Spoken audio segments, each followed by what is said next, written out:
It is the summer of 1847. Deep beneath the streets of Savannah, Georgia, in the cool, dimly lit basement of the Chatham County Courthouse, a man named Clark Thomas Hayes sits alone at a scarred oak desk.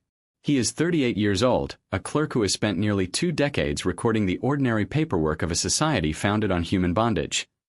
Tax assessments, property deeds, births, deaths, transfers of ownership. Today he is reorganizing ledgers damaged by a leaking roof. One of them, yellowed, brittle, its spine cracked, has not been opened in many years. He turns the cover. The pages smell of mildew and time. His eyes scan the familiar columns of names and dates, until something stops him cold. 11 children, all listed as enslaved, all born between 1831 and 1847, and every single one described with the same precise, unsettling phrases: light complexion, straight hair, blue eyes, gray eyes, European features, freckled skin. Not one of these entries uses the usual terms of the time: mulatto, quadroon, octoroon. Not one. And every child, without exception, carries the same 3 words at the bottom of the record: from Thornhill Plantation. Hayes's pen hovers above the page. His hand begins to tremble. He has seen hundreds of birth records. He knows the brutal arithmetic of slavery. But this is different. This is not random. This is not occasional. This was systematic. And it was documented. In the decades before the Civil War, Georgia was more than a state. It was the beating heart of the Deep South's cotton economy. By the 1840s, its lowcountry and middle Georgia plantations produced millions of pounds of the white gold every year, feeding the textile mills of Manchester and Lowell and filling the coffers of a small class of wealthy planters. Savannah, with its wide squares, ironwork balconies, and bustling riverfront, stood as the commercial gateway. Inland, the red clay hills and black belt soil supported estates that stretched for thousands of acres. On the surface, this was a world of columned mansions, carriage rides, debutante balls, and the measured cadence of plantation life. Beneath that surface lay a system so absolute, so legally perfected, that it could turn human beings into line items on a balance sheet without ever blinking. At the core of that system stood a single ancient legal doctrine, borrowed from Roman law and sharpened into a weapon by English colonists and then by American slave states. Its name in Latin was partus sequitur vent rem. That which is brought forth follows the womb. In plain English it meant one thing: the status of a child followed the status of the mother. If the mother was free, the child was free. If the mother was enslaved, the child was enslaved, regardless of who the father was, regardless of his race, regardless of any promise or any blood tie. Virginia had written the principle into statute as early as 1662. Every Southern colony and later every Southern state adopted and refined it. By the 1840s it was no longer debated. It was bedrock. It solved, in one cold sentence, the problem that had haunted slave society since antiquity: how to ensure that slavery would not die out with a single generation. The law made certain that the children of enslaved women would be born into the same condition as their mothers, generation after generation, forever replenishing the labor force. It was not a loophole. It was the foundation. No one understood that foundation more clearly than the men who owned the largest estates in coastal Georgia. They were not crude backwoods farmers. Many were educated, well-traveled, versed in the classics, subscribers to agricultural journals, members of agricultural societies. They spoke of improving the stock, of selective pairing, of maximizing the increase in the same measured tones they used when discussing blooded horses or long staple cotton. The law gave them perfect cover. Because the child followed the mother, any infant born on the plantation, regardless of appearance, was legally the property of the owner.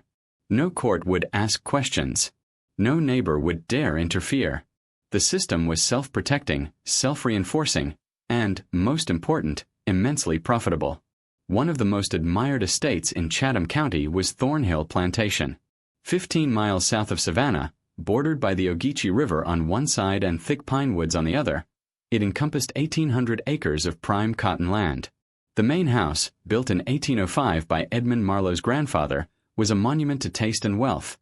3 full stories, white-painted clapboard, towering cypress columns carved by enslaved craftsmen whose names were never recorded, wraparound porches that caught the river breeze on humid evenings. Inside, Italian marble mantels, crystal chandeliers shipped from Boston, mahogany furniture from Philadelphia, a library of more than 2,000 volumes bound in calf and Morocco. The formal gardens stretched toward the river.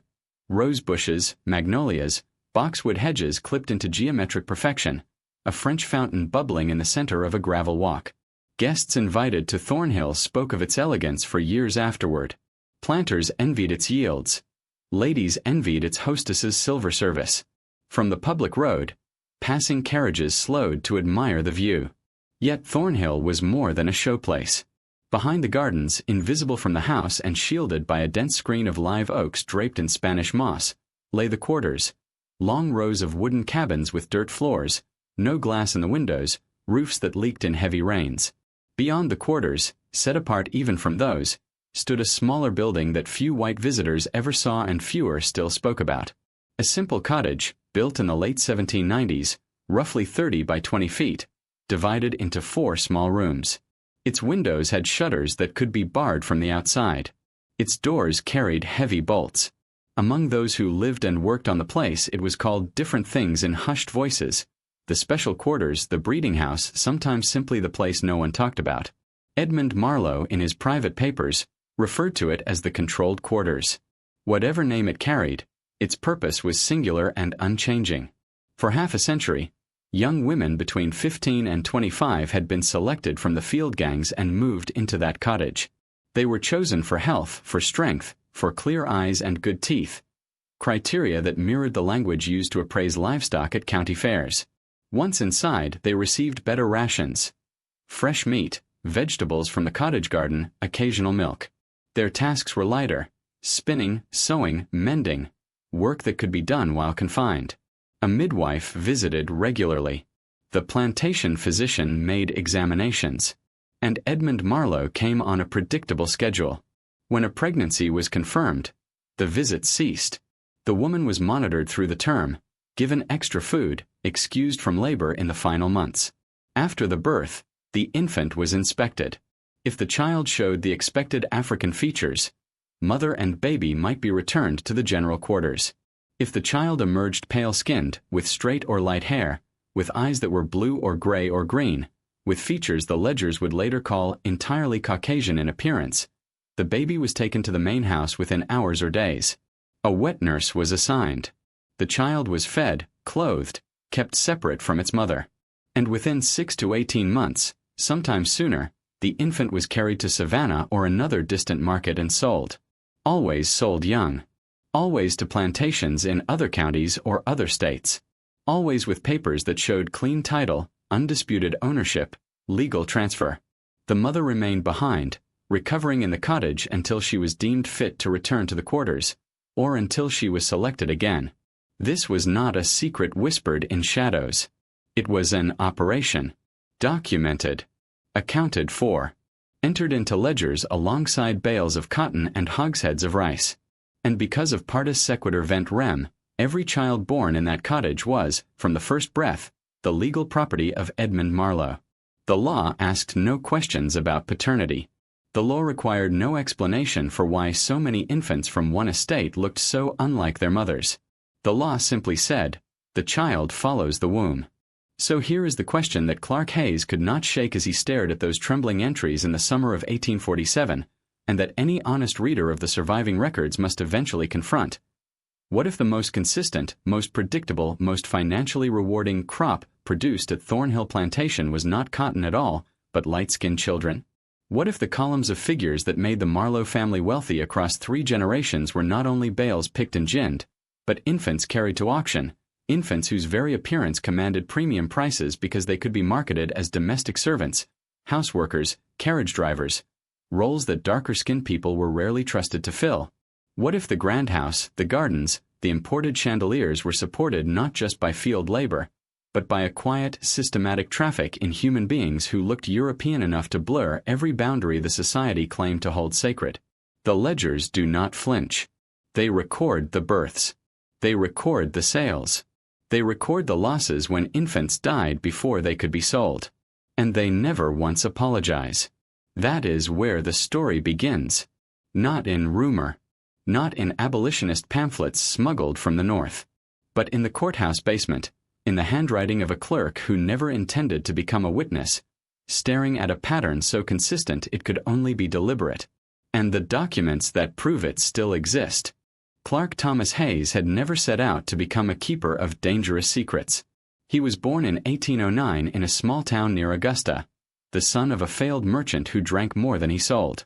After a brief, unsuccessful attempt to run a general store of his own in the 1820s, Hayes took the steady courthouse clerk position in Chatham County in 1829.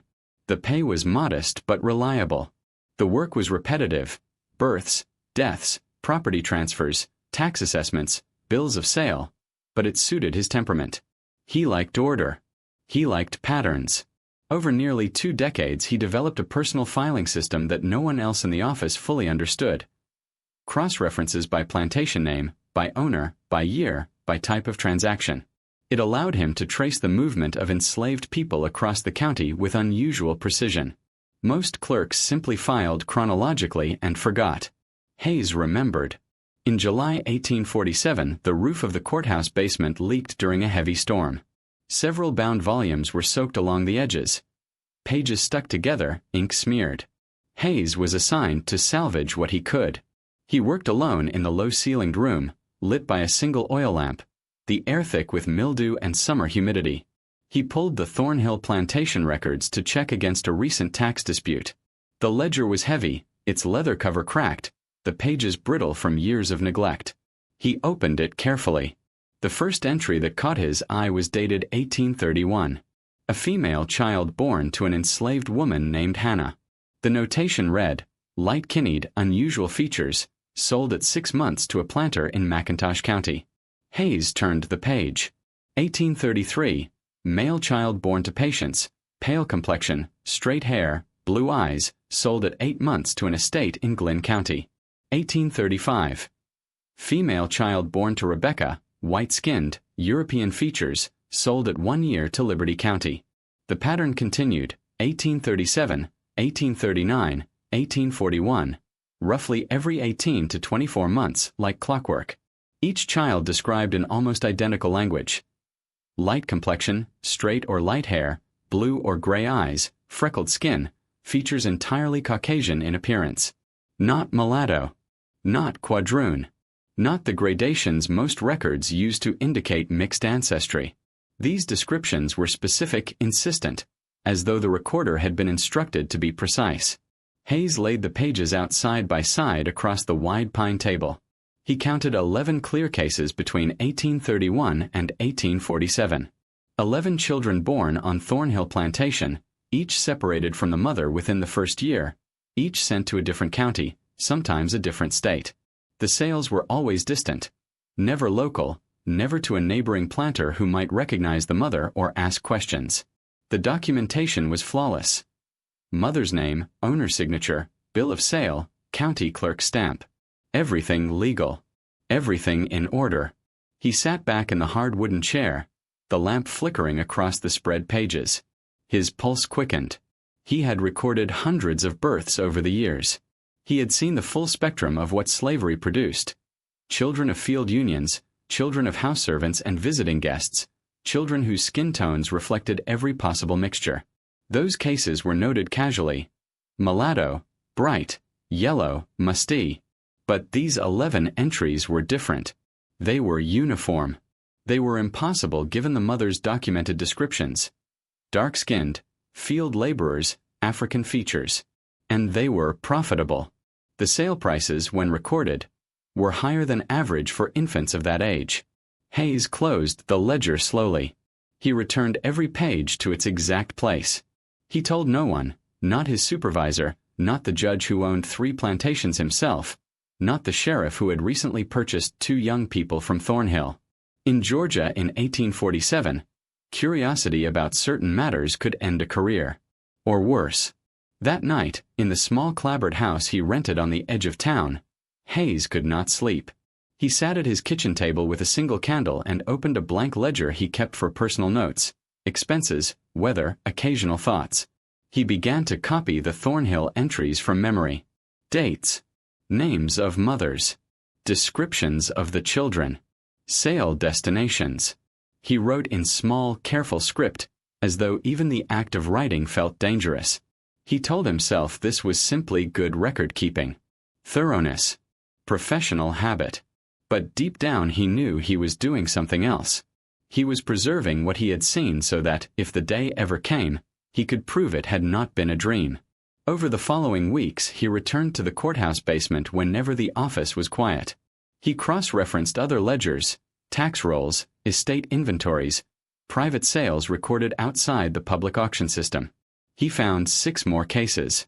The documentation was thinner, some entries only partial, some buried in estate settlements, but the pattern held: light-skinned infants, Thornhill origin, sold young and far away. 17 children in total between 1831 and 1847. 17 documented lives that began in one place and were deliberately scattered before they could speak. The regularity unnerved him most. Not random incidents. Not the occasional lapse in restraint that everyone pretended not to notice. This was scheduled. Predictable. Like planting seasons or harvest cycles. Every 18 to 24 months a birth. Every birth followed by a sale within months. The mothers never appeared in later records with the same children. The children never reappeared in Chatham County records at all. Hayes began to understand the design behind it. Spread them out. Sell them young, before they could remember faces or names.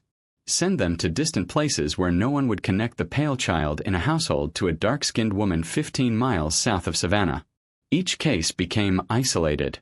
Each buyer saw only one anomaly, one unusual child, perhaps the result of a master's indiscretion, something to shrug off or ignore. But when the records were laid side by side, the anomaly vanished. What remained was arithmetic, systematic, merciless. He never spoke of it. He continued his daily work, recording marriages, probating wills, stamping deeds, with the same quiet diligence. But the private ledger grew. A few lines each month. A new name. A new destination. A new sale price when he could find it.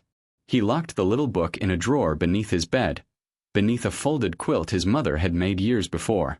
He told himself it was insurance. Proof if proof were ever needed. He did not know for what. He did not know by whom. Years later, when other men would stumble across fragments of the same truth, they would find Hayes's handwriting in the courthouse margins. Small check marks, faint cross-references, notes no larger than a fingernail. They would never know the nights he sat alone in that rented house, candle guttering, staring at the growing list, wondering what kind of world required such careful silence. The paper trail had begun. Not with fanfare. Not with accusation. But with the quiet turning of pages in a basement room, and a clerk who could not unsee what he had seen. June 1845. Savannah's Broughton Street auction house was already stifling by mid-morning. Summer had arrived early that year, and the long room, low ceiling, wooden platform at one end, rows of benches packed shoulder to shoulder, held the thick smell of tobacco smoke, sweat, unwashed wool, and something sharper that no one ever named. Fear, perhaps. Or the scent of futures being decided in dollars. Rebecca Hartwell sat at a small table near the platform, ledger open, inkwell steady, quill moving in the practiced rhythm she had taught herself over 4 years. It was considered unseemly for a woman to work in such a place, but her Uncle Edward's eyesight had failed and his hands shook too much to keep the figures accurate. Disputes over a misplaced bid or an unclear title could cost thousands. Rebecca had a gift for numbers and an even greater gift for composure. She had learned to keep her gaze on the page, to let the human drama unfold just beyond the edge of her vision. It was the only way to endure the work without being consumed by it. That morning the hall was fuller than usual. Planters needed hands for the coming harvest. Debtors needed cash before creditors closed in. The auctioneer, a man named Brennan who had conducted hundreds of sales, called lot after lot with the same flat confidence.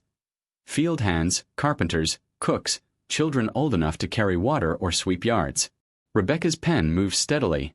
Names, ages, prices, buyers, each entry clean and final. Then the next lot was led forward. A woman, perhaps 25, dark-skinned, muscular from years in the fields, stood rigid on the platform. Her face was blank, eyes fixed on some invisible point above the crowd. The look Rebecca had seen countless times, the look of someone who had learned that showing anything only invited more pain. Beside her stood a boy, no more than 5, small for his age, one hand clutching the hem of her worn skirt. The child's skin was lighter than many of the white children who played in Savannah squares. His hair was auburn, straight, falling across a forehead dusted with freckles. His eyes were green, bright, wide, darting around the room in terror. The hall went quiet. Brennan shuffled his papers, cleared his throat, adjusted his spectacles. For a moment he seemed to lose the rhythm he had held all morning. "From Thornhill Plantation," he announced, voice lower than usual. The woman, Esther, aged approximately 25, strong, healthy, experienced in fieldwork and domestic service.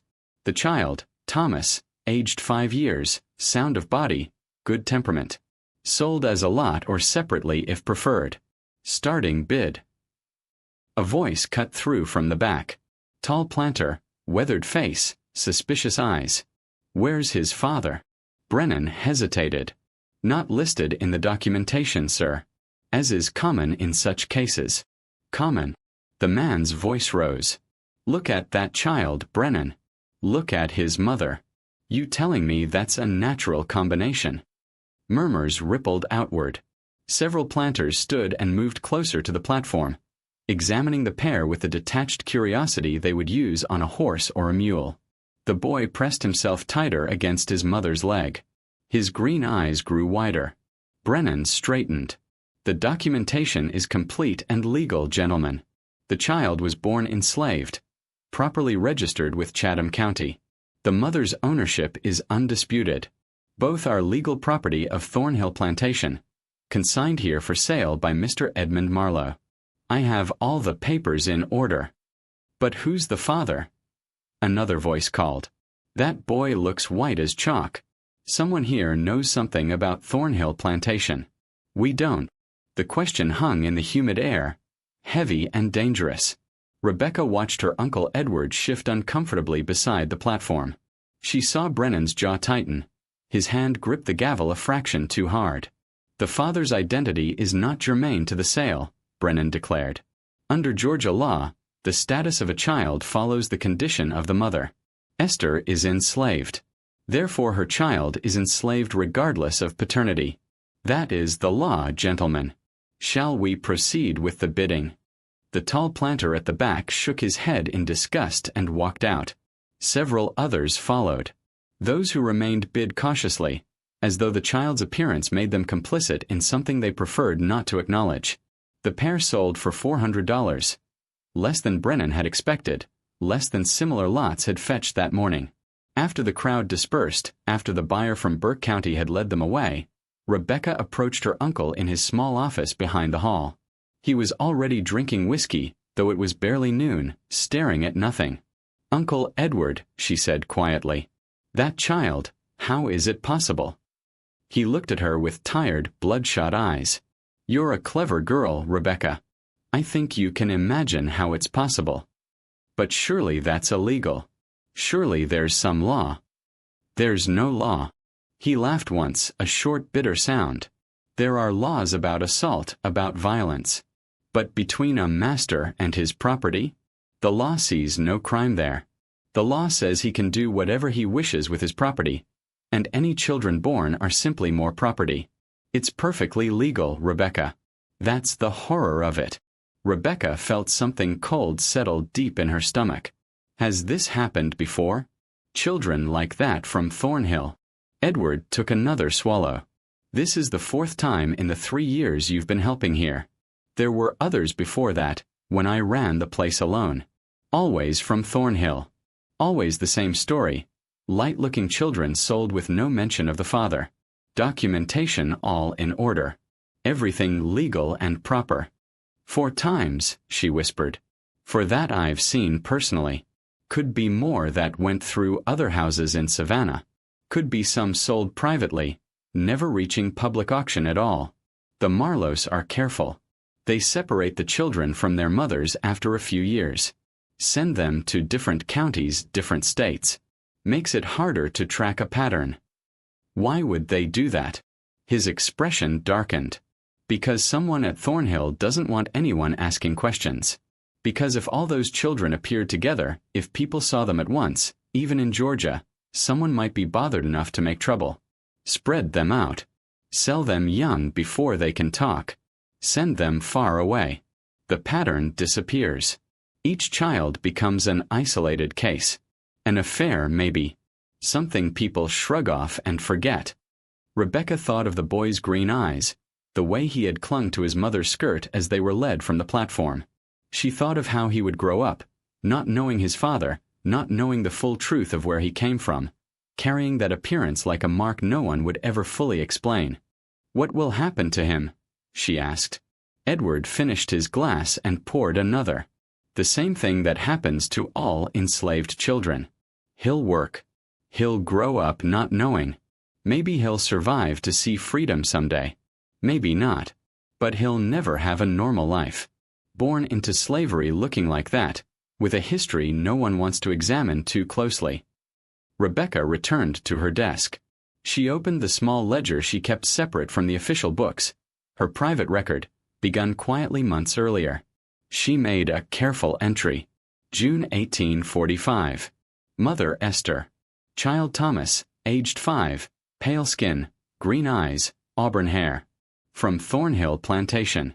Sold to Burke County. Fourth such case. She underlined the word fourth twice. Then she closed the ledger and locked it in the drawer beside the small pistol her uncle had insisted she keep for protection. She had always wondered what she might need protection from in a place like this. Now she was beginning to understand that some threats were far too large, too institutional, for any pistol to defend against. From that morning forward, her private ledger grew. Each unusual child that passed through the auction house earned a quiet line. A name. A description. An origin. A destination. She wrote them not because she believed she could stop what was happening, but because someone had to remember. Because silence, she was coming to see, was its own form of complicity. Hidden behind a dense screen of live oaks draped in long curtains of Spanish moss, far enough from the main house that no sound carried on ordinary evenings and far enough from the quarters that no casual passerby from the field gangs would notice anything unusual, stood a small building that had been there since 1798. It was not large, perhaps 30 feet by 20, constructed of the same weathered pine as the other outbuildings, painted the same pale gray to blend into the landscape. From the river road or the carriage approach it was invisible. From the big house it was screened by trees. From the quarters it was separated by a narrow strip of cleared ground and unspoken agreement. No one went near it without reason. The structure had 4 small rooms, each with a single narrow bed, a chamber pot, a plain wooden table, and nothing else. No pictures on the walls. No rugs on the floor. No personal belongings allowed. The windows were small, high, and fitted with iron bars that could be shuttered from the outside with heavy wooden panels. The doors were thick, each fitted with a stout iron bolt that slid home from the exterior. A narrow vegetable garden grew behind the cottage. Beans, collards, a few rows of sweet potatoes, tended by whichever woman was currently housed there under supervision. A separate well stood nearby so no one needed to walk to the main yard for water. The place was self-contained. Deliberately so. Among those who lived and worked on Thornhill Plantation, it carried different names in private conversation. Some called it the special quarters. Some called it the prison. The most common term, whispered only when no white person could hear, was the breeding house. Edmund Marlowe, in the few private letters and ledgers that survive, referred to it simply as the controlled quarters or the isolated house. Whatever name it bore, its function never changed across 5 decades. The women selected for it were always young, between 15 and 25, chosen with the same care a planter might use to select breeding stock for cattle or mules. The criteria were never written down in public documents, but they were consistent. Strong build, good teeth, clear eyes, no visible scars or deformities, no history of illness or resistance that might complicate matters. Health was paramount. Appearance mattered less than constitution, though the overseers and Marlowe himself were known to favor women whose features suggested they might produce the desired outcome. Lighter-skinned infants with straighter hair, narrower noses, eyes that were not brown. The selection process was quiet. An overseer would appear in the field one morning, point to a woman, tell her to follow. She would be taken to the cottage that same day. Her few possessions, a blanket, a spare dress, perhaps a small bundle of herbs or a comb, were left behind in the quarters. No explanation was given. None was needed. Once inside, the routine was unchanging. The women received rations far better than those in the field quarters. Fresh meat 2 or 3 times a week, vegetables from the garden, occasional milk or eggs, cornmeal without weevils. The food arrived on a tray delivered by a trusted house servant who never entered the cottage and never spoke beyond what was necessary. The work was light: spinning thread, sewing garments for the big house, mending linens. Tasks that could be done sitting down, that required no heavy lifting, that kept the women indoors and under lock. A midwife from a neighboring plantation visited monthly. The plantation physician, sometimes the same doctor who treated the Marlowe family, came when needed to check pulse, listen to lungs, examine teeth and eyes. The goal was simple: keep them healthy, keep them capable of bearing children. Edmund Marlowe visited on a schedule that the women learned to anticipate. 2 or 3 evenings a week, sometimes more when he was in residence and not traveling to Charleston or Augusta. He arrived after supper, usually alone, sometimes with a lantern if the moon was new. The visits were predictable in duration and purpose. He kept his own private record. Small leather-bound books that listed dates, names, confirmations of pregnancy, notes on health. When a woman became pregnant, the visits stopped. She was moved, if necessary, to a slightly larger room with a better mattress. Extra food appeared: broths, fruit when it was in season, additional milk. She was excused from even light work in the final 2 months. The midwife attended the birth. The physician was summoned if anything went wrong. After delivery, the infant was examined immediately. The moment of truth came in those first minutes or hours. If the child had the expected African features, dark skin, tightly curled hair, broad nose, the mother was allowed to nurse for a short time. Both were usually returned to the general quarters within days or weeks. The child would grow up in the fields or the house, as labor demanded. But if the infant emerged pale-skinned, with hair that was straight or only lightly curled, with eyes that opened blue or gray or green, with features the midwife or physician would describe in the record as European in appearance or light-complexioned, questionable origin, the child was taken away almost at once. A wet nurse, often a woman from the quarters who had recently given birth, was summoned to the big house. The infant was carried there in a basket, fed, bathed, clothed in finer fabric than any child in the quarters would ever wear. The mother saw the baby only once or twice more, if at all. Within 6 months, usually sooner, the child was prepared for sale. A small bundle was made, a blanket, a change of clothes, the bill of sale folded neatly. The infant was transported to Savannah or sometimes farther. Augusta, Macon, Charleston, always to an auction house or private buyer in a distant county or state. The papers were meticulous. Mother's name, date of birth, physical description, price, buyer's signature, clean title, undisputed ownership. The mother remained in the cottage to recover. If she was still young, under 25, she might be kept there for another cycle. If she was older, or if her health had suffered, she was returned to the quarters or sold elsewhere. Some women passed through the cottage once. Others, those whose children consistently showed the desired traits, were kept for years. 3 children. 4. In one documented case, 5. Each time the same sequence: selection, isolation, pregnancy, birth, separation, sale. This was not haphazard. It was not the result of occasional impulse or unchecked power. It was managed, documented, accounted for in ledgers that listed the women by name and value, the pregnancies by date and outcome, the children by sale price and destination. The system had operated for 50 years by 1847. 3 generations of the Marlowe family overseeing it. Grandson learned from father, father from grandfather. The cottage stood as a quiet machine, producing what the market valued most in that world: human property whose appearance could command higher prices in domestic service, in households where lighter skin meant less fieldwork and more trust. The women inside knew. They knew the routine. They knew the inspections. They knew the moment when a pale infant was lifted from their arms and carried away forever. They knew that resistance meant punishment, sale to harsher labor farther south, or worse. So most complied. Not out of consent. Consent was impossible under those conditions, but out of survival. The cottage was not a place of secrets from the women who lived there. It was a place of secrets from the rest of the world. And yet the world outside pretended not to notice. Neighbors saw the occasional pale child appear at auction or in a distant household and looked the other way. Buyers paid premiums for the unusual specimens, without asking too many questions.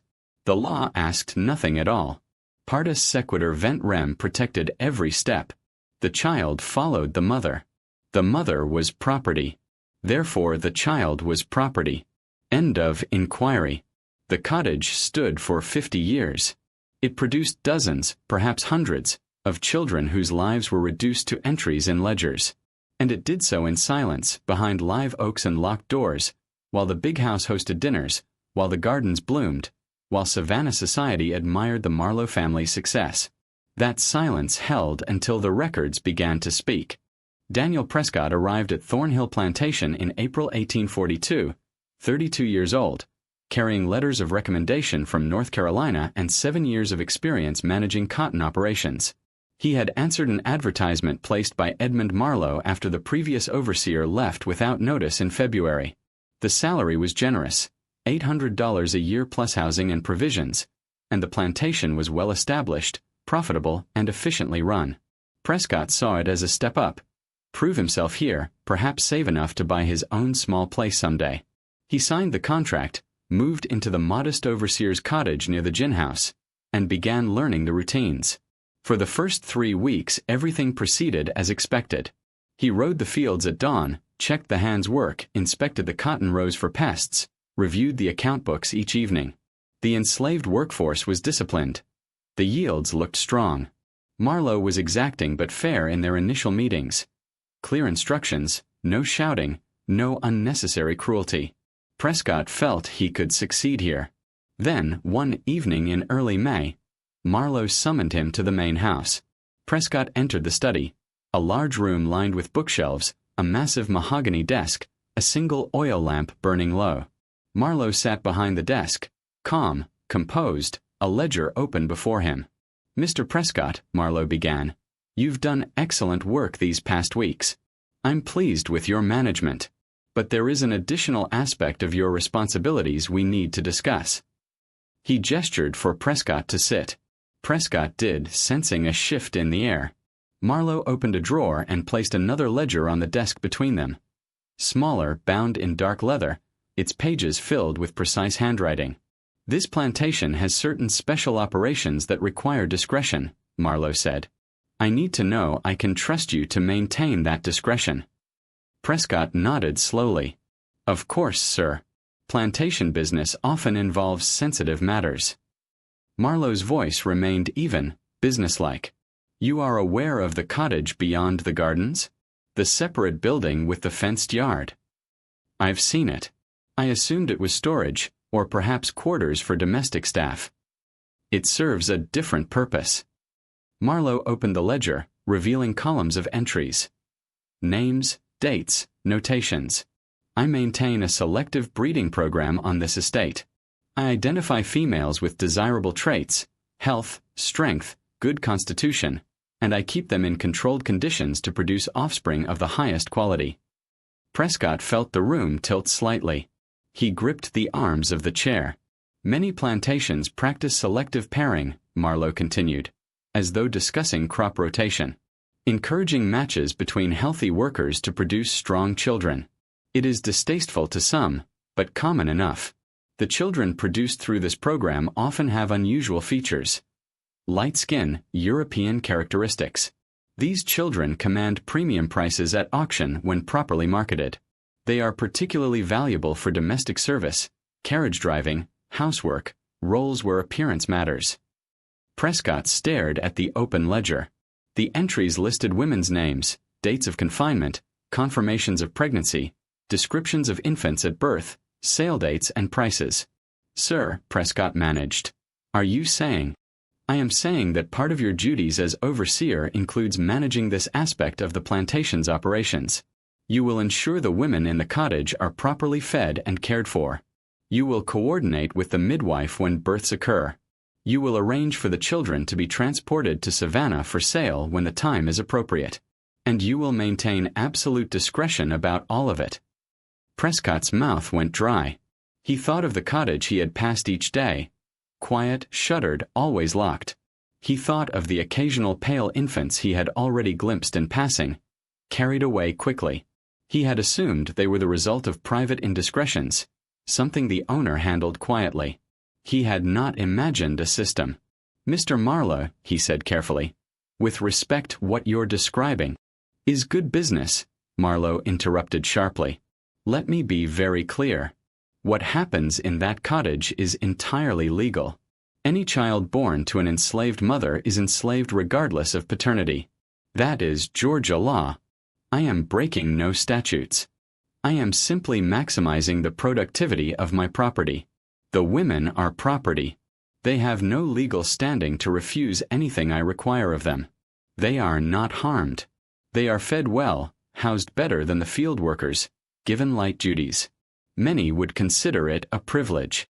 Prescott felt bile rise in his throat. He kept his expression neutral, but his hands trembled slightly on the chair arms. Sir, I cannot. You can, Marlowe said, voice cold now, and you will if you wish to remain employed here. You signed a contract. You accepted this position. I have paid you a month's wages already. If you choose to leave, I will expect repayment of those wages plus damages for breach of contract. I have excellent lawyers. And you will find no work in Georgia after I explain to other plantation owners that you could not handle the basic responsibilities of an overseer position. The threat was plain. Prescott was not wealthy. $50 saved. Not nearly enough to fight a legal battle or survive unemployment. Marlowe was right. A reputation for being difficult or unreliable would end his career in the South. You'll start tomorrow, Marlowe said, closing the ledger. The cottage currently houses 4 women. 2 are pregnant and will give birth within the next few months. You will ensure the midwife attends both births and reports to me immediately on the children's appearance. Prescott managed a nod. Understood, sir. Good. One more thing. You are never to speak about this to anyone outside this plantation. Not to friends, not to family, not to other overseers. What happens at Thornhill stays at Thornhill. If I discover you've violated this confidence, I will destroy you financially and legally. Do I make myself clear? Yes, sir. For the next 7 months, Prescott performed his duties with mechanical precision. He arranged meals for the cottage. He coordinated midwife visits. He documented births in the required ledgers. He arranged transport for the pale infants to Savannah, always using the Broughton Street auction house, never Bay Street, as Marlowe instructed. He tried not to think. He tried not to feel. One night in November 1842, a woman named Grace gave birth. The child was a boy, pale-skinned, blonde-haired, blue-eyed. Prescott carried the infant to the main house himself. Marlowe examined it with clinical detachment, turning the tiny body this way and that. Excellent specimen, Marlowe declared. This one will fetch at least $400. Make arrangements to transport him to Savannah in 6 months. Use Broughton Street, not Bay Street, and ensure the mother doesn't see him again. It makes the separation easier if there's no continued attachment. Prescott stared at the infant, at its small hands opening and closing, at the soft mewing sounds it made. This was not a calf. This was not livestock. This was a human child, and he was being asked to participate in tearing it from its mother and selling it like merchandise. That night Prescott made his decision. At dawn the next morning he packed what he could carry in a single bag. Clothes, a few dollars, a pocket Bible. He left the rest behind. He abandoned a month's wages. He forfeited the contract. He saddled his horse and rode north toward North Carolina without looking back. Marlowe sent lawyers after him. Prescott crossed state lines and hid among family in the mountains, where Georgia writs had no reach. The legal threats eventually stopped. Marlowe hired a new overseer, a man less troubled by conscience. and the operation continued. Prescott never spoke about what he had seen in any specific way. When his younger brother pressed him years later about why he had left such a lucrative position, Prescott went pale and said only, "There are things happening there that no Christian man should witness. Things I won't describe because no one would believe me. And if they did believe me, nothing would change. The law is on his side." He died in 1844, 2 years after leaving Thornhill, taking the details to his grave. But the memory of that pale infant, of Marlowe's calm voice, of the cottage behind the oaks, stayed with him until the end. Dr. Marcus Fielding arrived in Savannah in late 1846, 31 years old, carrying a medical degree from Philadelphia and the idealism that still clung to recent graduates. He had trained under men who spoke of medicine as a calling, not a trade. Men who quoted Benjamin Rush and insisted that a physician's duty was to heal, not merely to preserve property value.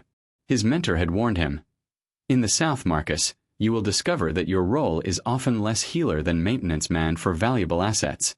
It will test everything you believe about ethics." Fielding had nodded politely, thinking he understood. He did not. He hung his shingle on Bull Street in a modest 2-room office. One for white patients, one in the back for enslaved people, as the law and custom required.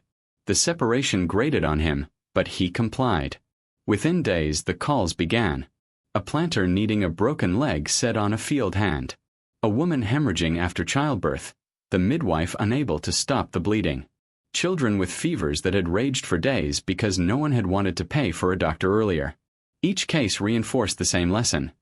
In this world, an enslaved person's suffering mattered only insofar as it threatened productivity or resale value. Fielding treated them with as much care as he could muster. Clean bandages, laudanum when he could spare it, careful instructions given to whoever would listen, but the futility gnawed at him. It was during a routine call to the Beaumont estate in March 1847 that he first encountered what he would later call the Thornhill children. Mrs. Beaumont, the planter's wife, asked him to examine a 9-year-old girl named Sarah who had been coughing for several days. Fielding followed her to a small cabin near the house. The child lay on a narrow bed, pale skin almost translucent, blonde hair fine and straight spread across the pillow, deep blue eyes looking up at him with quiet fear. She could have been the daughter of German or Scandinavian immigrants. She did not look like she belonged in a Georgia slave cabin. Fielding examined her. Bronchitis, treatable with rest and syrup of ipecac, but he could not stop staring at her appearance. As he worked he asked, casually, "Mrs. Beaumont, where is Sarah's family?" The woman hesitated. Her mother died in childbirth. We never knew the father. We purchased the mother from an estate sale about 10 years ago. Didn't realize she was pregnant until after the purchase. When Sarah was born looking like that, well, we were all surprised. But the documentation was legitimate. The mother was enslaved, so Sarah is enslaved regardless of who the father might have been. And the mother came from Thornhill Plantation. I believe the sale was managed by Mr. Edmund Marlowe's agent. My husband got a good price because of what the child might look like. Mr. Marlowe was eager to sell before the birth. Wanted to avoid awkwardness. Fielding felt his stomach tighten. He treated Sarah, left instructions for care, and rode away thinking of nothing else. Over the following months the encounters multiplied. A 7-year-old boy named Jacob on the Carson estate, red hair, green eyes, born to a woman sold from Thornhill while pregnant. Twin girls, 4 years old, blonde curls and fair complexions, recently purchased by a Savannah merchant as house servants. Their mother had died at Thornhill shortly after delivery. A 10-year-old girl named Louisa working as a house servant for a judge in the city. Pale skin, gray eyes, the only light-skinned person in the household staff. Each time Fielding asked discreet questions of owners, overseers, or house servants. Each time the origin was the same. Thornhill Plantation. The pattern was impossible to ignore. These were not isolated cases of mixed ancestry. These were children whose features were so distinctly European that they stood out in every setting. And they all traced back to one estate. Fielding began keeping private notes in a locked journal he stored in his office. He recorded physical descriptions, approximate ages, current locations, and, when he could obtain it, the documented origin. He wrote in small, precise script, dating each entry. He did not yet know what he would do with the information. He only knew he could not pretend he had not seen it. He sought out Clark Thomas Hayes at the courthouse. Fielding presented himself as conducting medical research on patterns of genetic inheritance. An explanation plausible enough to gain access to certain records without raising suspicion. Hayes, nervous but sympathetic, allowed him to view birth registries and property transfers under supervision. Together, working quietly in the basement on slow afternoons, they cross-referenced Fielding's observations with the official ledgers. The numbers grew. Between 1830 and 1848, at least 21 children matching the description had been born at Thornhill and sold young. 21 documented cases. Pale, light-haired, European-featured infants sent to distant plantations across Georgia and into South Carolina. And those were only the ones preserved in accessible records. How many had died young, buried with minimal notation? How many had been sold privately, leaving no public trace?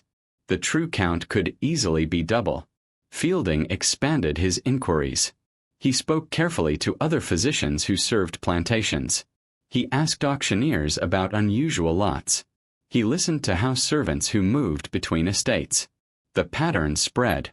A merchant in Macon had purchased a light-skinned boy from Thornhill 2 years earlier. A planter near Augusta had a girl with blonde curls working in his kitchen. A family in Liberty County owned twins, fair-skinned, blue-eyed, bought at a Savannah sale in 1845. Each story led back to the same place. By late 1847, Fielding's journal had become a small archive. Pages of descriptions, sketched maps showing sale destinations, lists of names and dates. He kept it locked in a trunk beneath medical supplies. No casual visitor would find it. He continued his practice by day, treating fevers, setting bones, delivering babies. But at night he reviewed the notes, adding new cases as they appeared. He understood the implications. This was not random. This was not the occasional excess of a single man. This was systematic, sustained over decades, protected by law and silence. And it was spreading. Children from one plantation now scattered across the region, each one a living anomaly in a society that claimed to know exactly where racial lines should be drawn. Fielding did not yet know what to do with what he had found. He had no power to change the law. He had no platform to speak publicly without risking his livelihood. But he kept counting. He kept documenting. Because if no one else would bear witness, he would. And the pattern kept growing. In March 1848, a merchant named Tobias Wright brought a woman named Ruth to Dr. Marcus Fielding's office in Savannah. She had been purchased 6 months earlier at a private sale and was suffering from persistent fever and respiratory trouble that home remedies could not touch. Fielding examined her in the small back room reserved for enslaved patients, separate from the front office as law and custom required. The room was plain: wooden examination table, a single chair, shelves of bottles and instruments, a narrow window letting in weak afternoon light. Ruth was about 25, thin from recent hardship, with deep scars on her wrists that looked like old shackle marks. Her breathing was labored, her skin hot to the touch. But more striking than her physical condition was her manner. She flinched at sudden movements, her eyes darted constantly toward the door as though expecting interruption at any moment. Fielding worked gently, listening to her lungs, checking her pulse, asking quiet questions about symptoms. As he pressed a stethoscope to her chest, she suddenly grasped his arm with surprising strength. "Doctor," she whispered, voice urgent and low, "I need to tell someone what happened. Before I die. Before they move me again. Someone needs to know." Fielding set the instrument aside and pulled the chair closer. "You're not going to die, Ruth. The fever is serious, but with rest and medicine." "Not from the fever." Her grip tightened. "From what they'll do to me when they find out I talked. Mr. Wright doesn't know my history. He bought me thinking I was just another house servant. But if Mr. Marlowe finds out I'm in Savannah, that I'm talking to people." Fielding felt his own pulse quicken. "Marlowe. Edmund Marlowe." Ruth nodded, tears starting. "Thornhill Plantation. 6 years. From when I was 17 until last year." Fielding spoke softly. "Ruth, I need you to tell me everything. Everything that happened. Can you do that? She took a shuddering breath and began. She had been born enslaved on a plantation in South Carolina. When she was 15, her owner died. The estate was liquidated. In 1841, she was sold at auction in Charleston to Edmund Marlowe, along with several other young people. For the first months at Thornhill, she worked in the cotton fields, picking, hoeing, the same labor as everyone else. Then one September morning, the overseer, Prescott, she remembered his name, came to her in the rows and told her to follow. She was taken to the cottage behind the gardens, given clean clothes, fed better food than she had seen in years. She thought perhaps she had been chosen for housework, which would be easier than the fields. It was not housework. Mr. Marlowe came that first night. He explained she had been selected for special duties. She was to stay in the cottage and follow his instructions exactly. If she cooperated, she would be treated well. If she did not, the threat did not need to be spoken. It hung in the air like smoke. There were 3 other women in the cottage when she arrived. One was perhaps 30, silent most of the time, rocking back and forth on her bed. Another was about 16, new like Ruth. The third was older, 25, and visibly pregnant. Marlowe visited 2 or 3 times a week. He kept careful notes, which woman he saw, how long he stayed, when pregnancies were confirmed. He treated the entire matter like a business ledger. Dates, outcomes, expected value. Ruth became pregnant the first time at 18. She was terrified. She did not know what would happen to the baby, but they took good care of her during the months that followed. Better food, lighter tasks, the midwife checking her regularly. When she gave birth, it was a boy. Pale skin. Light brown hair. Mr. Marlowe took him away the same day. She saw him only for a few minutes before the midwife carried him to the big house. She never held him properly. She gave birth twice more over the next years. All 3 children had pale skin, light hair, features that marked them as different from her. All 3 were taken within days. She never knew where they went, never knew if they lived, never saw them again. The second birth was twins. Girls. Blonde hair, blue eyes. Beautiful babies, she said, voice cracking. Mr. Marlowe looked at them like prized livestock. He spoke openly about their value. Twins were rare. He could sell them separately to 2 different buyers and tell each one the child was unique. More profit that way. She begged him to let her keep at least one. He laughed. Said she did not understand economics. Said separating them would increase their price. There were other women who came and went while she was there. Some died in childbirth. One girl, no more than 16, hemorrhaged after delivery and they could not stop the bleeding. Mr. Marlowe was angry, not for her life, but for the lost investment. Another woman went mad after her 3rd child was taken. She began screaming one day and never stopped. They moved her somewhere. Ruth did not know where. Perhaps sold. Perhaps worse. After her 3rd child was born and sold, Mr. Marlowe told her she had served her purpose. She was 24 now, getting older. He preferred them younger. So he sold her privately to Mr. Wright in Savannah. Wright thought he had bought a healthy house servant. He did not know her history. Ruth finished speaking. She released Fielding's arm and wrapped her own around herself, as though suddenly cold. Fielding sat in silence for a long moment. Then he asked carefully, "Ruth, would you be willing to put this in writing? To let me document it fully, if the day ever comes when testimony matters?" She laughed, a broken, hollow sound. "Testify where, doctor? To whom? Slaves can't testify against white men in Georgia. You know that. I have no standing, no rights, no voice any court would hear. Even if I were free, even if I had a dozen women beside me, any lawyer would say the children could have had any father.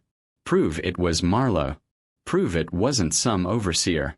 Prove it wasn't consensual. There's no way. And even if there were, he owns me. Legally. Completely. The law protects him, not me." Fielding treated her fever and gave her medicine. He also wrote instructions to Wright that required keeping Ruth in Savannah for several weeks of recovery. But 3 days later, when he sent a follow-up note to the household, he was told she had been sold. Wright had received an offer he could not refuse, $200 more than he had paid just months before, from a trader who specialized in moving people to the Deep South, Alabama. The note said, "House servants needed." Fielding did not need to investigate to know who had arranged it.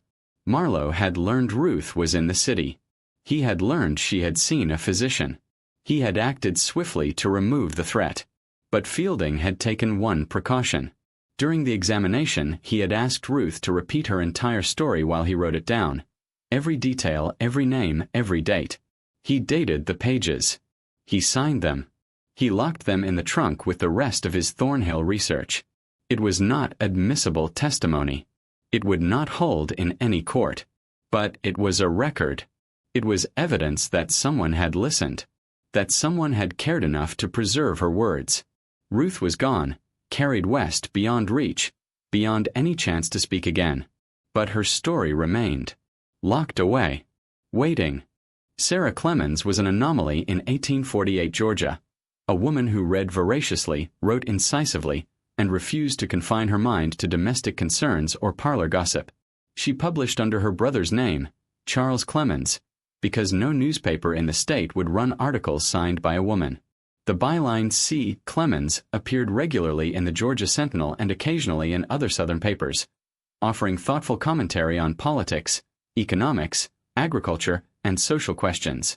Readers assumed Charles was a quiet shipping clerk in their father's firm who dabbled in journalism on the side. In truth, Charles happily took credit while Sarah did the work, researching, interviewing, drafting, revising.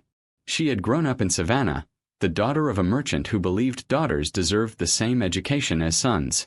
She read Latin, studied mathematics and history, corresponded with Northern intellectuals who sent her books and newspapers unavailable in Georgia.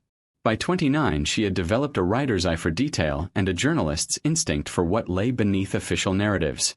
She had heard whispers about Thornhill Plantation for years, careful, coded references in drawing rooms, knowing glances when particularly pale children appeared at auction, speculation about the cottage behind the main house.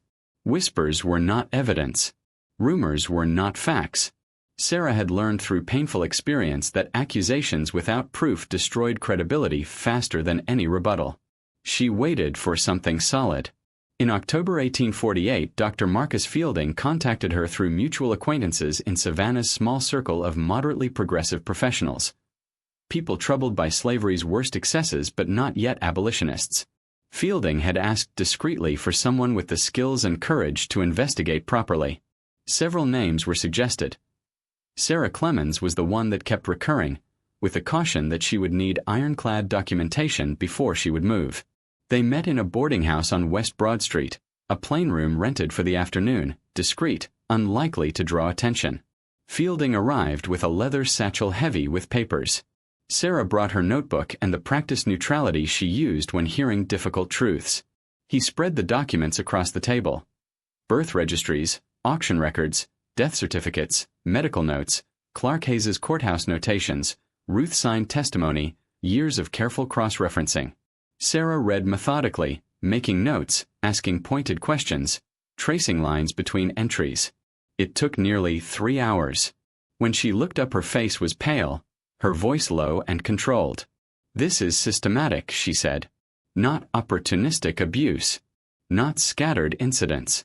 This is deliberate, organized, sustained over decades. It is an industrial operation." Fielding nodded. "At least 3 decades I can document clearly. I suspect it goes back further, possibly to the 1780s, but records before 1820 are spotty. The Marlowe family has owned Thornhill since the 1760s. 3 generations," Sarah murmured, turning a page. "A family tradition of—" She paused, searching for words adequate to the horror. 21 children documented between 1830 and 1848.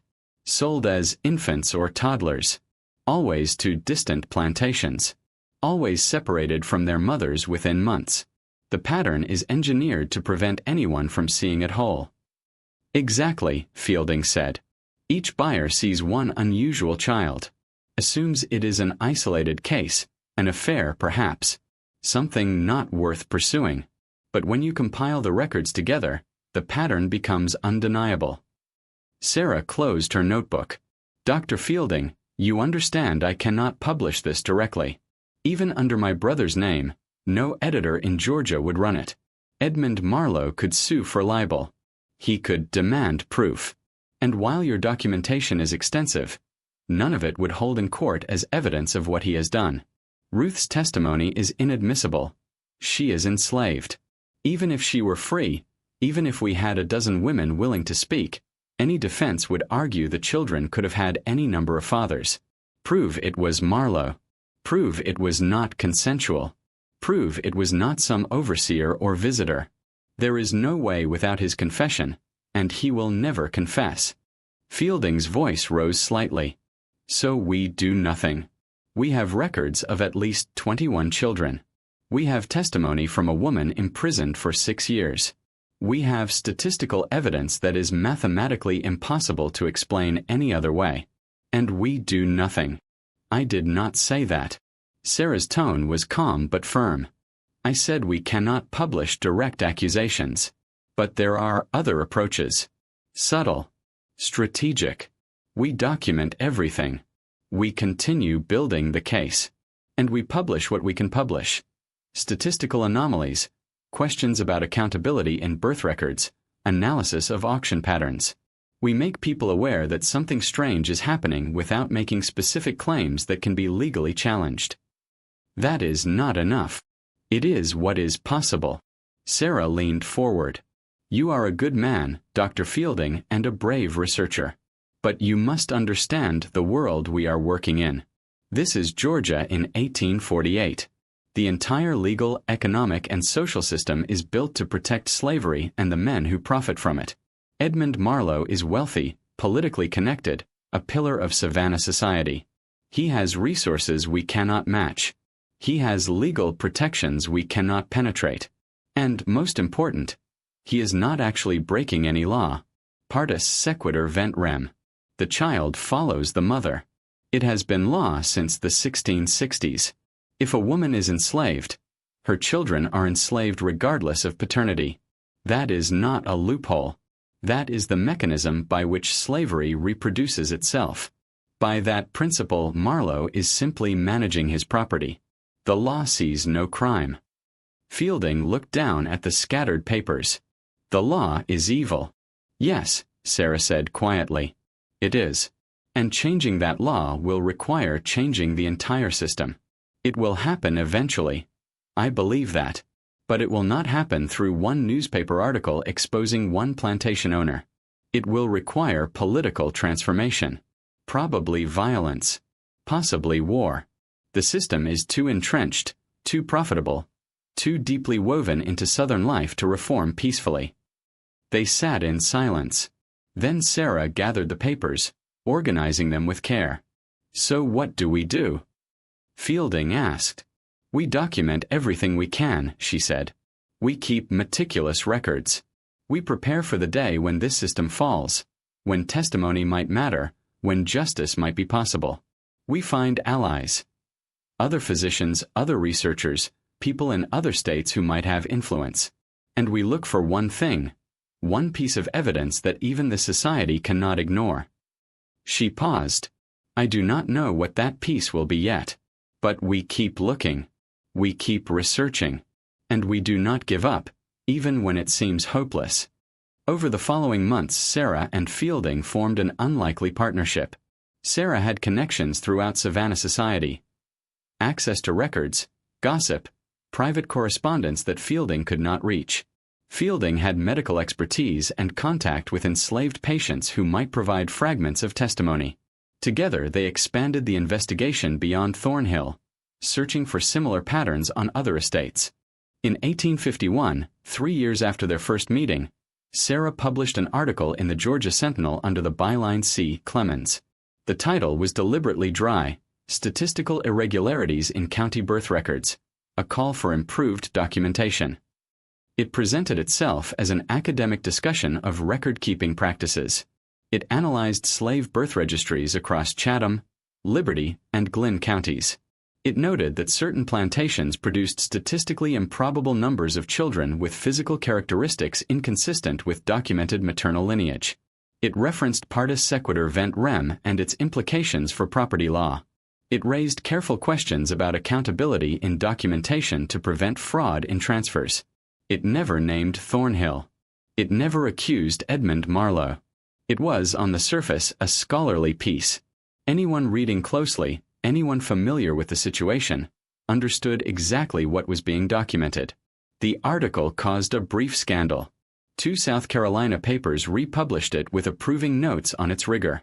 3 Georgia papers ran editorials condemning it as abolitionist propaganda disguised as scholarship, claiming that questioning birth records was an attack on property rights and Southern institutions. A state senator gave a speech in the General Assembly defending the sanctity of ownership and dismissing concerns about birth irregularities as Northern interference. The controversy lasted 2 weeks, then faded. Then the letters began arriving. 7 letters over 6 weeks, forwarded through the newspaper to C. Clemens. Each written by a woman, some enslaved, some free, some dictated to intermediaries who transcribed their words. Each described similar patterns on different plantations across the South. The first came from Augusta, a free woman of color named Martha Daniels, who had purchased her freedom in 1847 after years enslaved. She wrote of a separate house where young women were kept, systematic pregnancies, light-skinned children sold quickly, 12 such children in 5 years. The second was unsigned, from Montgomery, Alabama, written in an educated hand that suggested a scribe. It described 2 plantations with similar operations, including dates and approximate numbers. The third was the most detailed. It came from Josephine Mercier, a free woman of color in New Orleans who had bought her freedom after nearly a decade of saving. 8 pages, meticulously written, heartbreaking in its precision. "Mr. Clemens," she began, "I read your article on birth irregularities with great interest. I know there were at least 20 children born during my time at the Bogard Plantation in Louisiana, all sold before their 5th birthday. I was 14 when I was first taken to the separate house. I gave birth to 3 children in 4 years. I never saw any of them after they were 6 months old. When I finally raised enough money to purchase my freedom, the owner let me go gladly. I think he was relieved to have me gone, to have one less witness. What you describe in Georgia is not unique. It is a system replicated across the South wherever powerful men believe they are above accountability. I am writing because someone must document this. The women still enslaved cannot speak. Those of us who are free are often too frightened, knowing we could be re-enslaved on false pretenses if we anger the wrong people.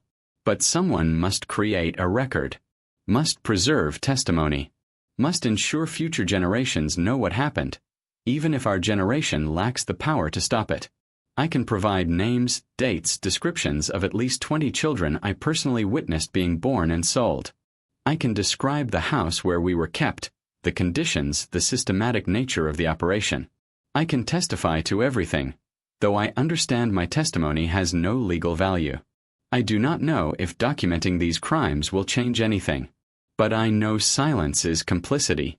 If the only thing I can do is ensure this evil is recorded, witnessed, remembered, then I will do that. Please continue your research. Please continue publishing whatever you can. Some of us are watching, hoping, praying that someday, somehow justice will become possible." Sarah read Josephine's letter 3 times, tears streaming. This woman, who had endured what Sarah could barely imagine, was still fighting, still documenting, still believing truth mattered even when justice seemed impossible. The remaining letters described similar operations in South Carolina, Mississippi, Tennessee, Virginia. Different plantations, different owners, identical patterns. Separate houses, selected women, systematic pregnancies, light-skinned children sold quickly to distant estates. Sarah compiled them all. She cross-referenced what she could through available records. The pattern was vast, at least 9 plantations across 6 states, potentially hundreds of children over decades. And these were only the cases that had reached her. She and Fielding now had evidence of systematic abuse on a regional scale, and still no safe way to make it public without being destroyed legally and professionally. No way to help the women still imprisoned in those cottages. No way to achieve justice within the existing system. All they could do was document, preserve testimony, and wait for the world to change. Knowing change might be years or decades away. Having documented so many children who survived long enough to be sold, Dr. Marcus Fielding turned his attention to those who did not. Birth records told only half the story. Death records, often the only remaining trace of enslaved infants, revealed the other half.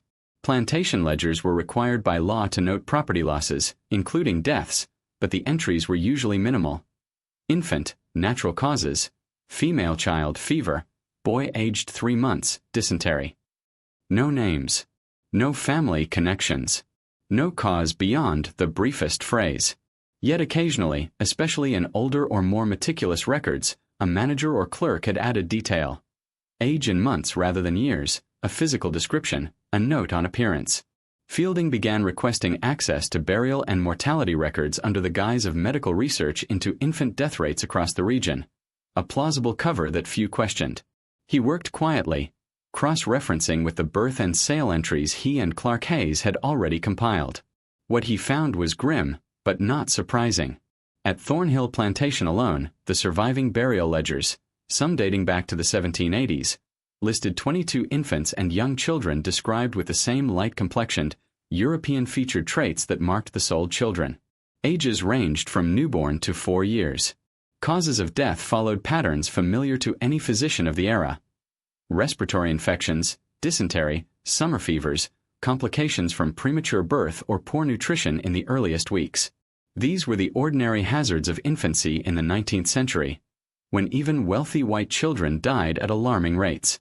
But these were not white children of privilege. These were infants separated from their mothers within hours or days of birth, removed to the main house or a nurse's care, maintained only until they could be sold. What kind of care did they receive in those fragile first months? Were they kept warm in winter? Fed properly? Held when they cried? Or were they simply preserved like inventory until transport to auction? The records gave no answers. They gave only numbers. 22 dead children at Thornhill whose descriptions matched the pattern. Pale skin, light or straight hair, blue or gray eyes, features noted as unusual or European in appearance. 22 graves, probably in the enslaved cemetery beyond the fields. Unmarked mounds of earth, no headstones, no names carved in stone. Their existence reduced to a single line in a property loss ledger, entered for insurance or tax purposes and then forgotten. Fielding did not stop at Thornhill. He extended his search to 14 other plantations across Georgia and South Carolina where he had reason to suspect similar operations. Estates linked by sale records, shared overseers, or rumors that reached him through patients and informants. The pattern held. Plantations that produced unusually high numbers of light-skinned children for sale also showed unusual numbers of infant and toddler deaths with matching descriptions. Across those 14 places he documented at least 43 such deaths. Infants and young children described as pale, light-haired, European-featured, buried before they reached sale age. 43 documented deaths. But Fielding knew the true number was far higher. Many early records were incomplete or lost to fire, flood, or neglect. Private sales left no public trace. Infants who died before formal registration were sometimes omitted entirely. And on plantations without meticulous bookkeepers, deaths were noted only as loss of property, with no description at all. If Thornhill's 22 dead represented roughly half its documented live births, and if the pattern repeated across even a handful of similar estates over decades, the total could easily reach hundreds, perhaps more, across the region and across generations. These were not accidents of nature alone. They were the inevitable outcome of a system that valued infants primarily as future commodities. Separated from mothers too soon, fed by wet nurses who might have several charges, kept in environments that, while better than the quarters, were still far from ideal for fragile newborns. Disease spread quickly in close quarters. Fevers rose in summer. Dysentery followed poor sanitation. A cough that might pass in a cared-for child could turn fatal when medical attention came late or not at all. And when a child died, the loss was recorded not as a human tragedy but as a financial one. Value deducted, insurance claim filed if the policy covered it, replacement stock already in production. Fielding sat with these numbers late at night in his office, the lamp burning low, the journal open before him. He added each new death to the list. Age, approximate date, description from the record, plantation name. He drew no conclusions in writing. He knew better than to commit such thoughts to paper, but the arithmetic spoke for itself. For every child sold at auction, another had not survived to reach the block. A survival rate of roughly 50% among these documented light-complexioned infants, better than the average for enslaved children overall, but devastating when one considered what it represented. These were the unseen losses. Not the children who grew up scattered across the South, carrying their origins like a hidden wound. Not the mothers who mourned in silence. These were the ones who never grew up at all. 22 at Thornhill. 43 across 14 estates. Hundreds, perhaps, when the incomplete records and lost years were accounted for. Graves without markers in forgotten corners of plantations. Names never spoken again. Lives reduced to a line in a ledger. Infant, natural causes. Fielding locked the journal each night knowing the dead had no voice left to speak. But the records did. The ledgers remembered. And as long as he kept searching, kept counting, kept preserving, those unseen losses would not vanish entirely. They would remain, quiet, documented, waiting for a time when someone might finally acknowledge what they meant. On the night of August 12, 1848, a glow appeared on the horizon at Thornhill Plantation. It was visible first from the quarters, then from the big house. Flames rose quickly from the small cottage hidden behind the live oaks, the isolated building that had stood for 50 years as the center of the plantation's most private operation. The wooden structure, dry from summer heat, burned with terrifying speed. Within an hour the roof had collapsed, the walls fallen inward, leaving only the stone foundation and piles of glowing embers against the Georgia dark. Edmund Marlowe was roused by a domestic servant pounding on his bedroom door. He dressed quickly and ran outside.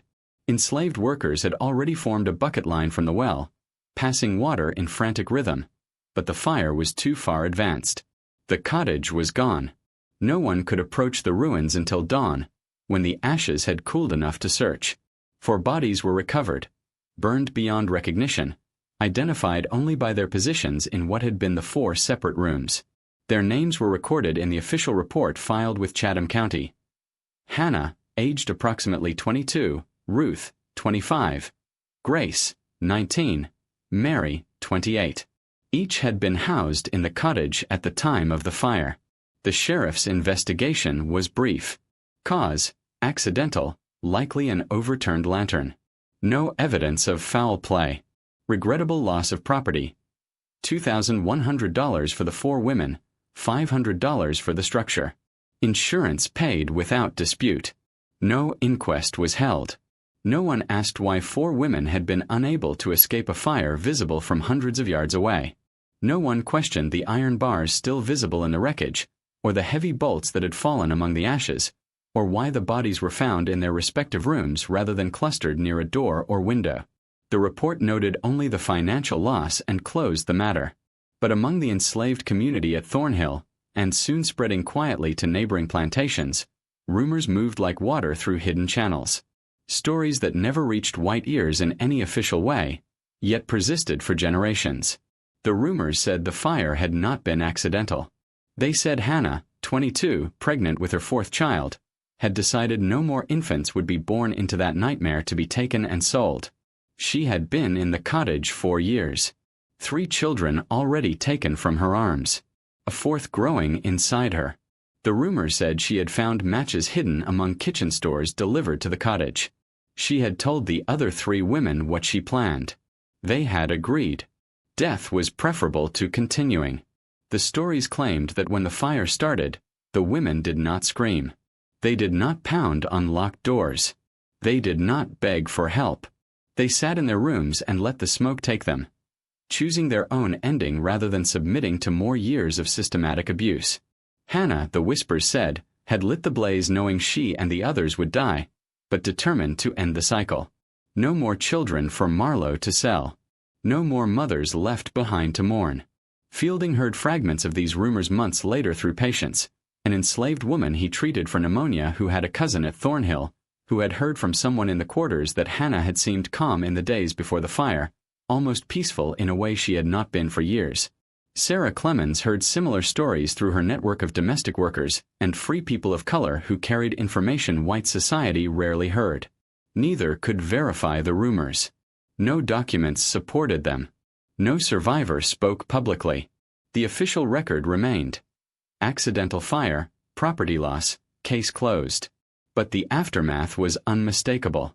1 week after the fire, Edmund Marlowe announced significant changes at Thornhill.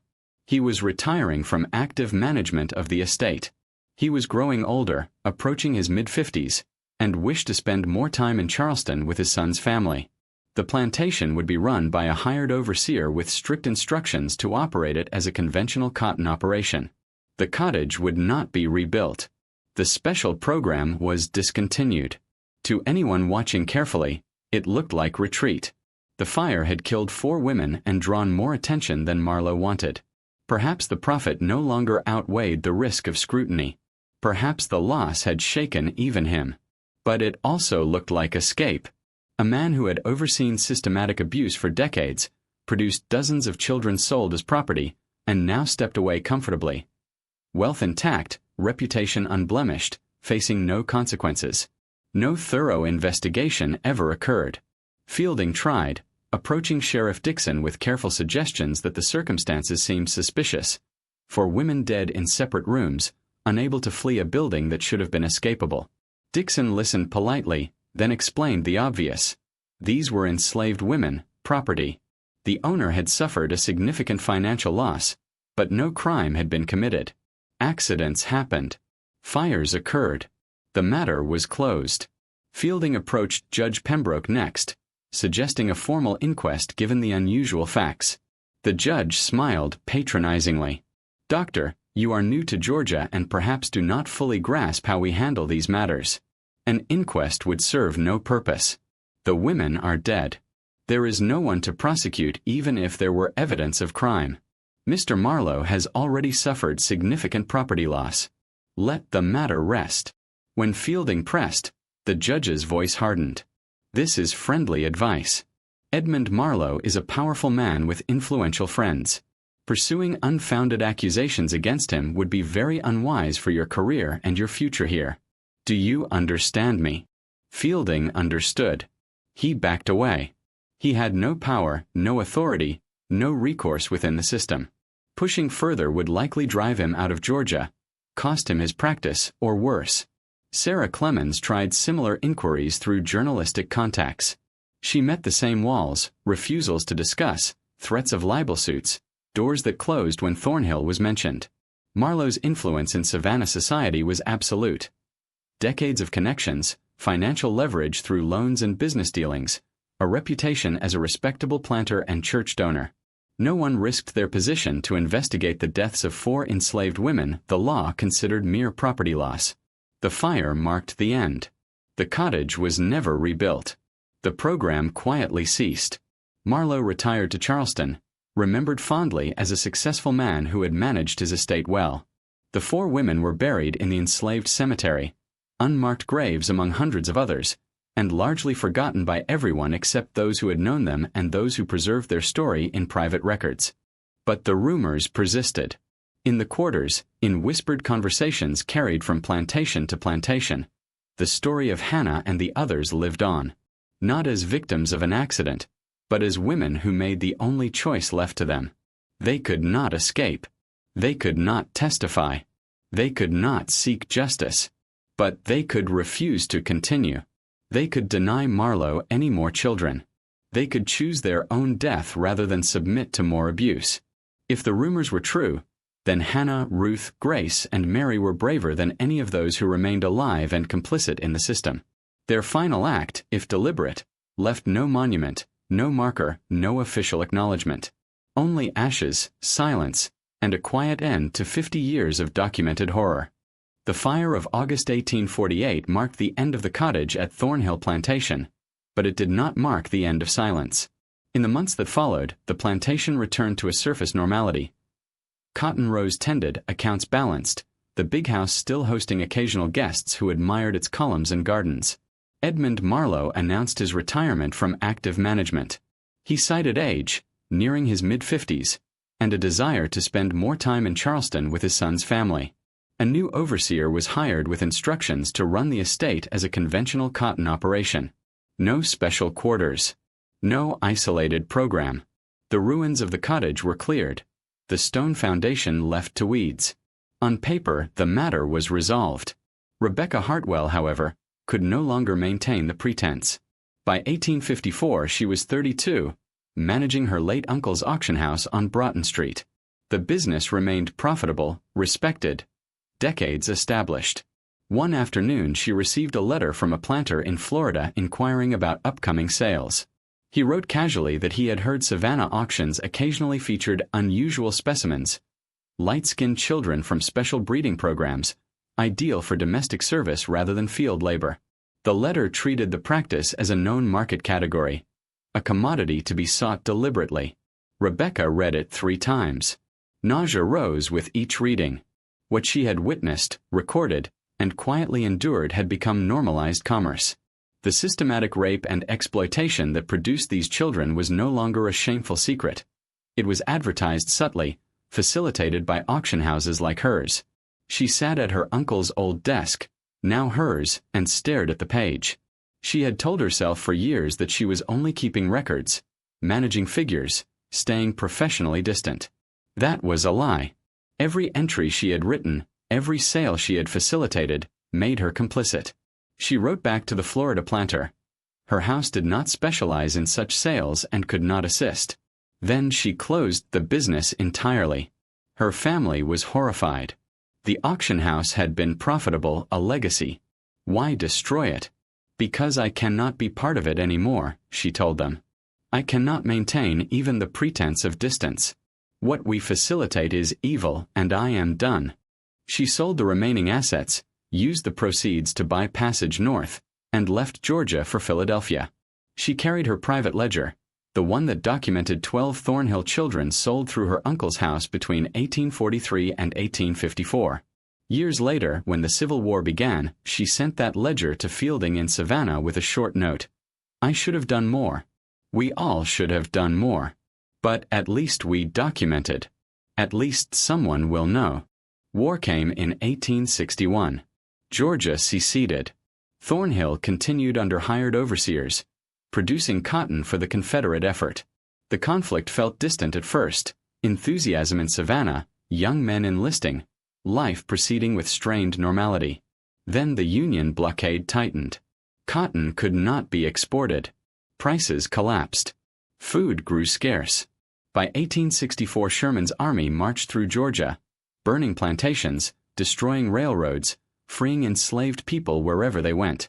In December 1864 Union forces reached Chatham County. Thornhill was seized as rebel property. The main house became temporary headquarters for federal officers.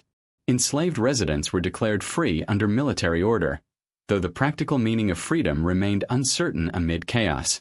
Officers began cataloging assets, land, equipment, buildings, records, for eventual decisions on confiscation or restoration. A young captain from Massachusetts, Francis Whitmore, was assigned to inventory the main house contents. He worked methodically through parlors, library, bedrooms. In the attic he found a locked trunk. Breaking it open, expecting valuables or Confederate correspondence, he instead found dozens of ledgers, meticulously maintained, spanning decades.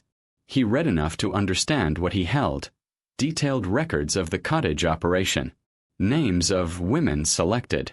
Dates of confinement. Pregnancies confirmed. Infants born. Descriptions at birth. Which survived. Which died. Sale prices. Destinations. 79 children documented between 1780 and 1848.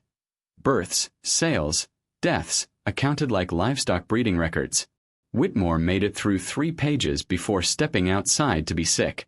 When he returned, he forced himself to continue. By the end, he had identified records of 79 children. He sent the trunk to his commanding officer with a note. "Sir, I have found documentation of crimes that I lack the vocabulary to describe. These records should be preserved as evidence and forwarded for possible prosecution." The commanding officer agreed. The trunk was logged, catalogued, and shipped to the Department of War in Washington for review by military justice officials. But the war still raged. Prosecutors were overwhelmed. The trunk joined an enormous backlog of confiscated documents, filed, stored, awaiting attention that never came during the conflict. Slavery ended with the 13th Amendment in December 1865. 4 million people became legally free. Reconstruction began. Edmund Marlowe died in Charleston in July 1866 at 74, before any prosecution could be mounted. His obituary described a pillar of the community, successful planter, devoted father. No mention of the cottage. No mention of the children. His son, Edmund Jr., inherited Thornhill. Under post-war restoration agreements, many confiscated estates were returned. Thornhill was among them, restored to the family in 1868. The trunk remained in Washington, unprocessed, buried in warehouse storage for years. In 1889, 24 years after the war, a clerk finally reviewed it during a warehouse clearing project. He read with horror, filed a report noting possible crimes even under contemporary laws. His supervisor responded, "Case is of historical interest only. All principals deceased. Plantation returned to family. No basis for prosecution or confiscation. File for archival purposes." The trunk was catalogued as confiscated property records. Georgia 1861 to 1865, Marlowe family, Thornhill Plantation. It was placed in permanent storage at the National Archives, available to researchers who specifically request it, but essentially unknown to the public. No further action. No prosecutions. No official acknowledgement. Aftermath was silence. Long, deliberate, institutional silence. Rebecca in Philadelphia kept her ledger but never published. Fielding and Sarah grew old with their records locked away. The trunk waited in archives. The children, those who survived, scattered into freedom, many never knowing their full origins. The women who endured the cottage were dead or lost to time. And the ledgers, the one irrefutable proof, remained filed, catalogued, forgotten by most, waiting for a future that might one day choose to look. Of the 68 children Dr. Marcus Fielding had documented during his years of quiet research, only a handful left traces that survived into freedom. Most vanished into the mass migrations of the post-war South. Families searching for lost kin, people taking new names, new lives, new hopes in a world that had changed but not healed. Census records, Freedmen's Bureau files, newspaper advertisements placed by those desperate to reunite. Scattered clues, often leading nowhere. But a few stories endured, carried by the people who lived them. One of those stories belongs to Charlotte. Sold from Thornhill as a toddler in 1830, she was purchased by a family in Mississippi and raised there as a domestic servant. She never knew her mother's name. She had only the vaguest memories of being very young, then suddenly somewhere else. Carried away, no explanation, no goodbye. When emancipation came in 1865, she was 39, married to another freedman, mother to 3 children of her own. She had learned to read in a missionary school during the war years, and with literacy came the determination to search. Through Freedmen's Bureau workers, patient questions, and help from churches that kept records of displaced people, Charlotte traced her origins back to Thornhill Plantation. In 1869, she traveled to Georgia with her eldest daughter, both determined to learn the truth. They arrived at the estate on a late summer afternoon. The overseer, a different man now, hired after the war to manage paid labor rather than enslaved, was uncomfortable with her questions but eventually allowed her to see the old ledgers stored in the main house office. Charlotte and her daughter spent hours turning pages. Birth registries, property transfers, burial records. Finally they found it, a single line in a faded entry. Hannah, age approximately 35, died August 1848. Fire. Property lost $600. Charlotte stood motionless, hand resting on the page, staring at her mother's name reduced to one brief notation. Hannah. That was her name. The woman who had carried her, given birth to her in the cottage, watched her taken away as an infant. Charlotte had never known her mother's face, her voice, her touch. Now she had a name, and the knowledge that she had died in a fire 21 years earlier. "Is there anything else?" the overseer asked, shifting awkwardly. Charlotte wanted to ask so much. What did Hannah look like? Was she kind? Did she mourn when her baby was taken? Did she fight? Did she remember her daughter at all?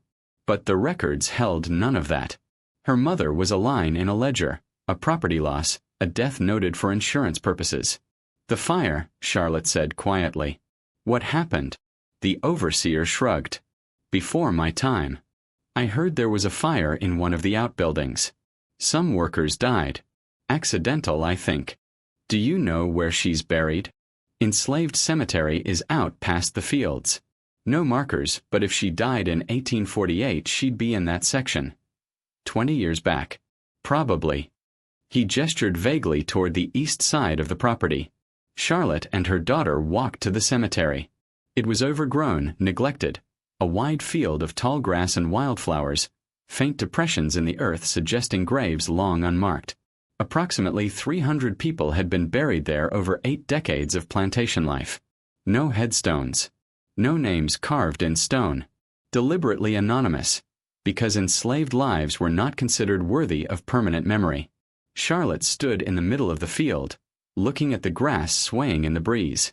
There was no way to know exactly where Hannah lay. Every mound looked the same. Every depression blended into the next. Her daughter asked softly, "What should we do?" Charlotte thought for a long time. The sun was lowering, casting long shadows across the field. "What can we do?" she said finally. "She's gone. The man who owned her is gone. The system that did this is gone, legally at least. But we remember." She knelt in the grass, placed her hand on the earth. Not on any specific grave, but on the field itself. "Hannah," she said aloud. That was her name. Hannah, who died in 1848 in a fire at Thornhill Plantation. Who was my mother? Who I never got to know. We remember her. And we make sure our children know about her. Maybe that's all we can do. They stayed until dusk. Then they left Thornhill and never returned. But Charlotte told the story to her children and grandchildren. The story of a woman enslaved in Georgia, imprisoned in a cottage, who brought a daughter into that nightmare and then died in a fire under circumstances no one would ever fully explain. The details shifted over time, some lost, some added, but the core remained. There was a woman named Hannah who suffered terribly and deserves to be remembered. Other children from Thornhill left fewer traces. One escaped north before the war and reached Canada, living under an assumed name, never returning south. 3 survived to emancipation in 1865 and disappeared into the Great Migration of freed people. Searching for family, for work, for safety. Reunions were rare.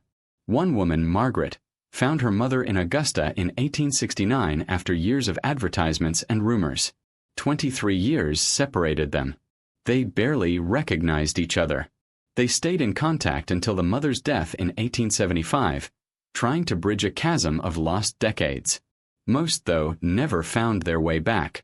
Sold as infants, raised far from Thornhill, they grew up without knowing their origins beyond vague memories or the whispers of others. Their descendants live today, carrying genes and family stories that hint at beginnings they cannot fully trace. Genealogical research often hits a wall. Born enslaved, sold infant, no father listed, Thornhill Plantation. The trail ends there. The children who survived were scattered like seeds carried by wind. Some took root, some did not. But the ones who searched, like Charlotte, left a quiet legacy. The act of remembering. In a world that had tried to erase them, they refused to be erased entirely. "We remember," Charlotte said in that overgrown field in 1869. And through her words, through the handful of stories that survived, the children of Thornhill are remembered still. Not as numbers in ledgers, not as property lost or sold, but as people, as daughters, as sons, as lives that mattered, even when the system that produced them refused to acknowledge it. The records survive, not in secret drawers or hidden trunks anymore, but in places anyone determined enough can find them. In the Chatham County Courthouse in Savannah, the original birth registries, auction entries, and property transfers from Thornhill Plantation still sit on shelves, yellowed pages in bound volumes, accessible to researchers who request them. They list the names of mothers, the descriptions of children, the sale prices, the distant destinations. They do not flinch. They do not apologize. They simply record what happened. In the National Archives in Washington, the Marlowe family trunk, seized in 1864, catalogued as confiscated Confederate property, rests in permanent storage. Dozens of ledgers, meticulously kept across 3 generations. 79 children documented between 1780 and 1848. Names, dates, births, sales, deaths, prices. A business archive of human lives reduced to accounting entries. It is filed under Georgia, 1861 to 1865, Marlowe family, Thornhill Plantation. Any scholar who asks can see it. Few do. Dr. Marcus Fielding's 1868 article survives in a handful of university libraries. Bound volumes of the Journal of Medical Ethics and History, Volume 12, Issue 3, pages 478 to 89. It is cited occasionally in academic studies of slavery's medical dimensions, but rarely read outside small circles. Sarah Gaines's book, The Invisible Ones, published in Boston in 1872, exists in perhaps a dozen copies nationwide. It has been out of print for more than a century. A few historians have tried to revive it. Publishers decline, citing lack of public interest. These are not the only traces. Scattered across Southern census records, Freedmen's Bureau files, family Bibles, and oral histories are fragments of the children themselves. People born at Thornhill or similar plantations, sold as infants, who lived and died without ever knowing their full stories. Some descendants alive today carry genetic markers and family lore that point back to those origins but cannot fully connect the threads. Genealogical searches often end abruptly. Born enslaved, sold infant, no father listed, Thornhill Plantation. The trail stops. The mystery remains. This was never just Thornhill. The letters that reached Sarah Clemens in 1851, from Augusta, Montgomery, New Orleans, and beyond, described identical patterns on at least 9 plantations across 6 states. Separate houses. Selected women. Systematic pregnancies. Light-skinned children sold young and far away. Josephine Mercier alone witnessed 20 such children on one Louisiana estate. The scale, when all the fragments are considered, is staggering. Potentially thousands of children over more than a century, produced and scattered by a system that treated enslaved women's bodies as renewable resources and their offspring as commodities. Edmund Marlowe died in Charleston in July 1866 at 74. Wealthy, respected, never called to account. His obituary remembered a successful planter, a devoted father, a pillar of the community. No mention of the cottage. No mention of the women. No mention of the children whose births and sales filled his ledgers. He lived and died inside the protection of a law that saw no crime in what he did. The victims, the women locked in the cottage, the children taken from them, the infants who died before they could be sold, remained largely invisible. No monuments. No named graves. No public reckoning. Their suffering was reduced to property loss entries. Their resistance, if the rumors of Hannah and the fire are true, was dismissed as accident. Their existence was documented only to be forgotten. But the documents prove it happened. The ledgers still exist. The courthouse volumes wait on shelves. The National Archives trunk sits catalogued and quiet.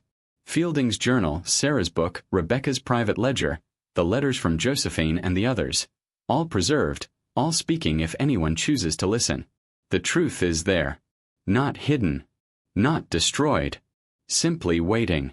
The only question that remains is whether we choose to look. Whether we choose to read the entries. Whether we choose to say the names. Hannah, Ruth, Grace, Mary, Charlotte, and the dozens more whose names the records still hold. Whether we choose to remember. Because forgetting is not neutral. Forgetting is the final victory of a system that tried to make them invisible even in death. The documents prove it happened. Will we choose to remember? Thanks for watching.